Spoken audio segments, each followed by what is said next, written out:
Okay, the next part of Stupid English for your grammar page in your writer's notebook is contractions. So write contractions down next, and here comes your definition. They are a shortened word or group of words, and what's important here is they are accepted. You'll find them in the dictionary. People agree that this is grammatically correct, and you won't be losing points for misspelling them, or you won't sound like a fool if you use them in a conversation. All right? And the other half of the definition is they are omitted letters, and those are replaced with an apostrophe. Examples. One of the stranger ones we have is the contraction won't, because it's made of the words will, not. And it doesn't really fit into this omitted letters rule, because English is stupid, because we don't say willn't. If we said willn't, then that would work. For some reason, people have said won't. And the reason is, over time, people tend to speak lazily. Like right now, we say, I'm going to do that. Right now, gonna is not an accepted contraction. Maybe one day it is, but for now you have to write going to, even though a lot of people say gonna. Some other contractions, some of you probably know, might have becomes might have. What will becomes what'll. What'll I do? What'll I do? Oh, wait a minute. We're not watching Dumbo. And then this is one very few people know when we say o'clock, because very seldom will you ever hear somebody use the three words that are taken out of the clock.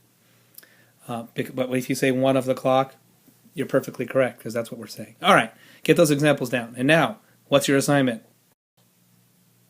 I jumped the gun, didn't I? All right, here's a confusing one. You better put these in your notes, because it has two different words that should be spelled it''s. One is for the contraction, it is. The other would be for its tail. If something belongs to a creature, you should put it''s. But we couldn't have two words that are spelled exactly the same with complete different meanings, could we? Well, we do in some cases. But in this case, they separated them. So even though its tail should get an apostrophe, don't use it. Now, your spell checks won't recognize this. It's just one of those rules you have to learn, and many people make this mistake. I see it all the time. All right, now we're ready for the assignment, I promise. No, this is not a character from Star Wars. He's from Star Trek, which is also very worthy, but not quite as good as Star Wars. There was a series called The Next Generation in the 80s and 90s, I think, and one of their characters was named Data. Data was played by an actor named Brent Spiner.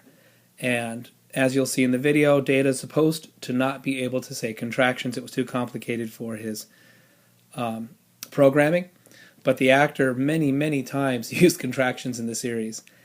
And so there's a whole compilation video I want you to watch. You don't have to watch the whole thing.